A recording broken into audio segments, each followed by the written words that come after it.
베드로후서 2장 10절 하반절부터 12절까지 말씀입니다. 이들은 당돌하고 자긍하며 떨지 않고 영광 있는 자들을 비방하거니와 더 큰 힘과 능력을 가진 천사들도 주 앞에서 그들을 거슬러 비방하는 고발을 하지 아니하느니라. 그러나 이 사람들은 본래 잡혀 죽기 위하여 난 이성 없는 짐승 같아서 그 알지 못하는 것을 비방하고 그들의 멸망 가운데서 멸망을 당하며, 오늘 묵상 제목은 거짓 교사들의 두 가지 특징 첫 번째입니다. 베드로후서 2장에서 베드로는 교회 안에 들어온 거짓 교사들의 모습을 매우 엄중하게 경고하고 있습니다. 그들은 잘못된 가르침만 전한 사람들이 아니었습니다.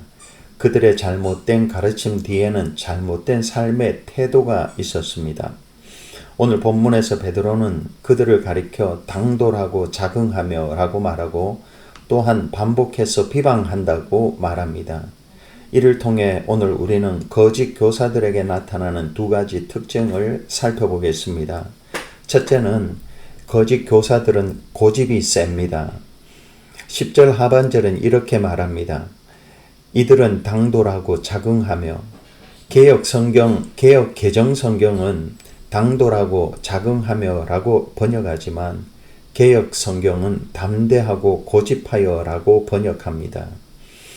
여기에서 말하는 고집은 좋은 의미의 강한 의지가 아니라 자기 생각과 자기 뜻을 결코 굽히지 않는 완고한 태도를 말합니다. 결국 거짓 교사들의 문제는 자기 생각과 자기 뜻을 고집한다는 것입니다. 다른 사람이 아무리 충고해도 듣지 않고 심지어 하나님의 말씀 앞에서도 자기 생각을 내려놓지 않습니다. 자신이 틀릴 수도 있다는 사실을 인정하지 않는 것입니다. 성경에서 이러한 모습을 잘 보여주는 사람이 애굽의 바로 왕이지요. 하나님께서는 모세와 아론을 바로에게 보내어 내 백성을 보내라고 반복해서 말씀하셨습니다. 그러나 바로는 하나님의 말씀을 듣지 않았습니다. 재앙이 임하여 어려움을 당할 때는 이스라엘 백성을 보내겠다고 약속했지만 재앙이 지나가면 다시 마음을 완고하게 했습니다. 하나님께서 여러 번 말씀하시고 여러 번 기회를 주셨지만 바로는 자신의 뜻을 굽히지 않았지요. 결국 그의 완고한 마음은 자신뿐 아니라 애굽 전체에 큰 재앙과 고통을 가져왔습니다. 고집의 가장 큰 위험은 하나님의 말씀을 듣지 못하게 한다는 것입니다. 내 생각이 항상 옳다고 생각하면 다른 사람의 말도 들리지 않고 하나님의 말씀까지도 들리지 않습니다. 우리도 신앙생활 하면서 이런 모습을 가질 수 있습니다. 나는 성경을 잘 알아. 나는 내 생각이 맞아. 나는 원래 이렇게 해왔어. 라고 생각할 수 있습니다. 다른 사람이 좋은 충고를 해도 듣지 않을 수 있습니다. 그러므로 우리는 스스로에게 이렇게 물어봐야 합니다. 나는 다른 사람의 충고를 들을 수 있는가? 하나님의 말씀과 내 생각이 다를 때 내 생각을 내려놓을 수 있는가? 성숙한 믿음은 내 주장을 끝까지 관철시키는 것이 아니라 하나님의 말씀 앞에서 내 생각과 고집을 돌아보고 내려놓을 수 있는 믿음입니다.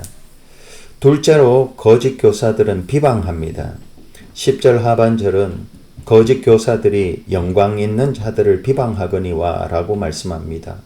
그리고 12절에서도 다시 이렇게 말씀합니다.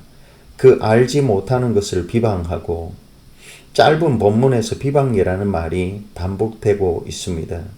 이것은 거짓 교사들의 중요한 특징 가운데 하나가 함부로 말하는, 남을 비방하는 것이라는 사실을 보여줍니다. 특히 12절은 그들이 알지 못하는 것을 비방한다고 말씀합니다. 충분히 알지도 못하면서 판단하고 자신의 생각만으로 다른 사람이나 영적 권위에 대하여 함부로 말했던 것입니다. 11절에서 베드로는 이들과 천사들을 대조합니다. 천사들은 그들보다 더 큰 힘과 능력을 가지고 있지만 주님 앞에서 함부로 남을 비방하지 않습니다. 능력이 있다고 함부로 말하지 않습니다. 오히려 하나님 앞에서 자신을 절제합니다. 성경에서 비방의 위험성을 보여주는 사람이 미리암이지요. 민수기 12장을 보면 미리암과 아론이 모세를 비방합니다. 그들은 모세의 아내를 문제 삼았지만 그들의 말은 거기에서 끝나지 않았습니다. 그들은 여호와께서 모세와만 말씀하셨느냐, 우리와도 말씀하지 아니하셨느냐라고 말했습니다. 그런데 성경은 그들의 그 말을 하나님께서 들으셨다고 말씀합니다. 하나님께서는 그들을 부르셔서 모세를 어떻게 세우셨는지 말씀하시고 그들의 비방을 책망하셨습니다. 그리고 미리암은 나병에 걸리게 되었지요. 이 말씀은 우리에게 중요한 사실을 가르쳐 줍니다. 우리가 사람에게 하는 말을 하나님께서도 듣고 계신다는 것입니다. 우리도 다른 사람에 대해 충분히 알지 못하면서 쉽게 말할 때가 있습니다. 다른 사람에게 들은 이야기만 가지고 어떤 사람을 판단할 수도 있고 그 사람의 사정과 행편을 모르면서 그 사람은 원래 그런 사람이야 라고 말할 수도 있습니다. 한번 나온 말은 다시 주워 담기 어렵고 그 말로 인해 한 사람이 깊은 상처를 받을 수도 있습니다. 그러므로 다른 사람에 대해 말하기 전에 우리는 스스로에게 물어보아야 합니다. 내가 이 사실을 정확하게 알고 있는가? 꼭 해야 할 말인가? 이 말이 사람을 세우는가 아니면 무너뜨리는가?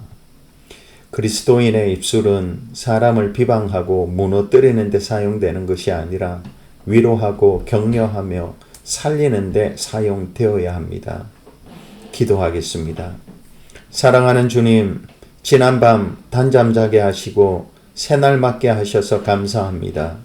성령님께서 우리에게 충만히 역사하셔서 오늘 말씀에서 살펴본 거짓 교사들의 두 가지 특징을 닮지 않게 도와주십시오.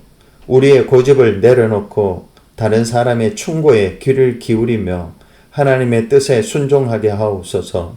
또한 다른 사람을 함부로 판단하거나 비방하지 않고 우리의 말로 사람을 위로하고 격려하며 세워주는 삶을 살게 하옵소서. 예수 그리스도 이름으로 기도하옵나이다. 아멘.